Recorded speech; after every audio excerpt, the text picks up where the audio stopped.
He was sort of snubbed by Gareth Southgate in the World Cup squad. He came around and then scored that brace against Manchester City as though to say, look, this is what you're missing. He strikes me as somebody that can be galvanised by maybe adversities or negative situations. I think I identify with these types of players in the fact that they're getting their chance to shine perhaps later on in their career. They haven't been a boy wonder since they were 16 that everybody knew about. He fought his way up, came through at Peterborough, went through. Testament to Brentford's excellent scouting, actually, finding these lads lower down in the divisions and bringing them through. They've done it time and time again, especially with strikers, having an incredible track record of bringing strikers out of the low leagues and selling them for big, big money. And who knows what Ivan Toney is worth now. He might even be worth a little bit more had he gone to the World Cup, perhaps, and been a full international. But it's something that you've just got to deal with. I know more than my fair share about shooting yourself in the foot and costing yourself a place in your national team.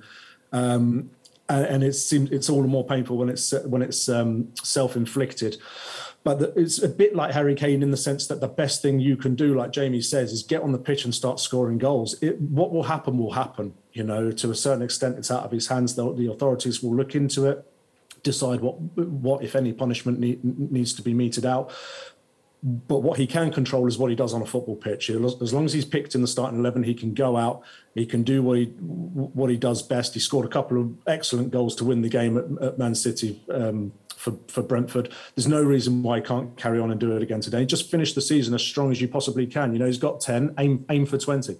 When it happened to you, Dave, how much did it play on your mind? How much did it affect you? And more importantly, how did the manager deal with it? What was the best way that the manager could approach you in situations like that?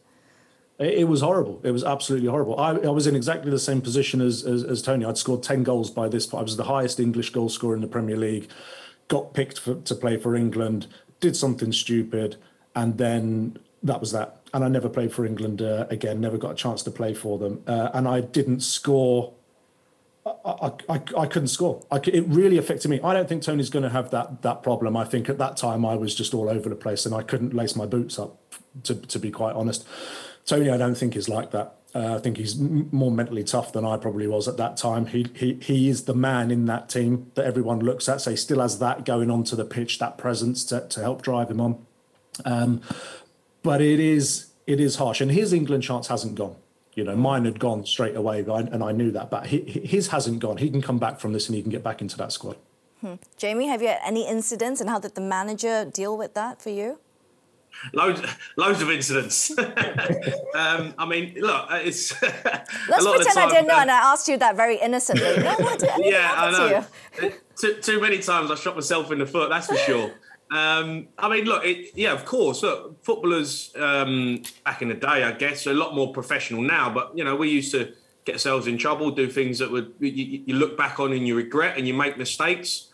And you have to just deal with the consequences. He will have regrets now. Ivan Toney wishing that he probably, wasn't doing what he done. But look, as Dave said, he'll come back from it. Whether he gets a ban, whether he gets a big fine, not sure how they're going to deal with it. But it is a serious problem that he's got himself into. And for the time being, all he can do is get out on a football pitch, enjoy football until someone says you can't play football. And as professionals, being out there and playing. Mentally, for me, that was my escape. That was my sanctuary, was being out on a football pitch just to be able to go and enjoy it and not think about all the outside issues and outside noise. And I think that's what Toney will do. And he's a strong character. We know that. He's come up through the leagues, and now he's playing at the top of his game. So he knows how to deal with pressure and dealing with situations that are not going his way, and he'll be fine.